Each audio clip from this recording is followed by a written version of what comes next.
सरकारी नौकरी की चाह में कई लोग भ्रमित हो जाते हैं, जो उनकी वास्तविक क्षमताओं की पहचान में बाधा डालता है। यह एक गंभीर सामाजिक समस्या बन चुकी है। सरकारी नौकरी की तैयारी करने वालों को अपने भविष्य के प्रति स्पष्टता जरूरी है, ताकि वे अपनी क्षमताओं के अनुसार सही दिशा का चुनाव कर सकें। हाल ही में कई आईएएस अधिकारी अपनी नौकरियां छोड़ रहे हैं, जो इस बात की ओर इशारा करता है कि सरकारी नौकरी हमेशा संतोषजनक नहीं होती। यह स्थिति उम्मीदों और वास्तविकता के बीच के बड़े अंतर को भी दर्शाती है। भारत की नौकरशाही को एशिया में सबसे खराब माना जाता है, जहां दक्षता और लक्ष्यों की स्पष्टता की कमी है। इसे सुधारने के लिए गंभीर प्रयासों की जरूरत है। प्रभावशीलता की कमी के कारण हमारी नौकरशाही में समानता की बजाय सेवा वितरण पर जोर दिया जा रहा है। इससे समस्याओं के समाधान में बाधाएं उत्पन्न होती है। औपनिवेशिक ढांचे के चलते हमारी नौकरशाही में सुधार की आवश्यकता है, ताकि यह आधुनिक भारत की वास्तविक जरूरतों को पूरा कर सके।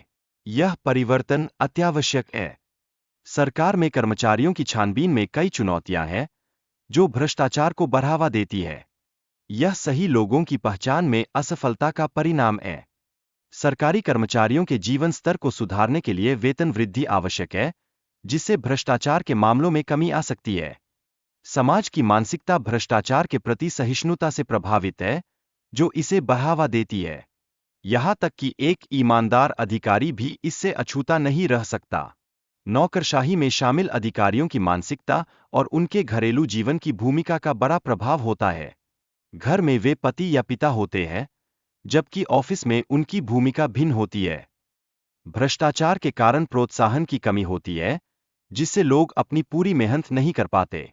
सरकारी नौकरी में प्रमोशन प्रणाली अक्सर योग्यता पर आधारित नहीं होती।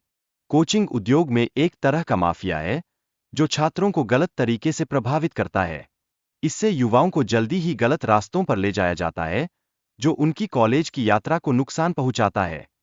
आईएएस बनने की प्रक्रिया में समय और मेहनत की आवश्यकता होती है, लेकिन यदि सही तरीके से तैयारी की जाए, तो सफलता शीघ्र मिल सकती है। सरकारी नौकरी की चाह रखने वाले माता-पिता अपने बच्चों को आईएएस बनते हुए देखना चाहते हैं, जो इस पेशे की लोकप्रियता को दर्शाता है। आईएएस अधिकारियों की पहचान और प्रतिष्ठा उनके कार्यकाल के दौरान विकसित होती है, जो उन्हें समाज में विशेष स्थान प्रदान करती है। एक सफल बहस के लिए विचारों का संक्षेप और स्पष्ट होना आवश्यक है। यह आपकी बात को और ज्यादा प्रभावी बनाता है। आपको अपने प्रतिकूल के तर्कों को पहचानकर उन्हें चुनौती देनी चाहिए। यह आपकी स्थिति को मजबूत करने में सहायक होगा। बहस का प्राथमिक उद्देश्य जीतना नहीं, बल्कि विषय का सही तरीके से बचाव करना है। इस तरह से आप अपनी भावनाओं को भी नियंत्रित रख सकते हैं। आपको अपने शौक और उपलब्धियों का सही ढंग से उल्लेख करना चाहिए। इससे आप अपने व्यक्तित्व को प्रभावशाली तरीके से प्रस्तुत कर सकते हैं। इंटरव्यू में आपके द्वारा दिए गए विवरण सही होने चाहिए, अन्यथा आप मुश्किल में पड़ सकते हैं। अपनी शिक्षा और अनुभव को सही ढंग से पेश करें। अधिकांश लोग अपने काम या उपलब्धियों के बारे में बात करते हैं, लेकिन उन्हें अपनी व्यक्तिगत रुचियों का भी उल्लेख करना चाहिए। इससे दूसरों पर सकारात्मक प्रभाव पड़ता है। सरकारी नौकरी की स्थिरता के बारे में आम धारणा होती है कि यह हमेशा सुरक्षित होती है, लेकिन कार्यस्थल पर दबाव और काम का बोझ बहुत अधिक भी हो सकता है। काम और जीवन का संतुलन सरकारी नौकरी में चुनौतीपूर्ण हो सकता है। कभी-कभी कर्मचारियों को 24 घंटे काम करना पड़ सकता है, जो तनाव को बढ़ाता है।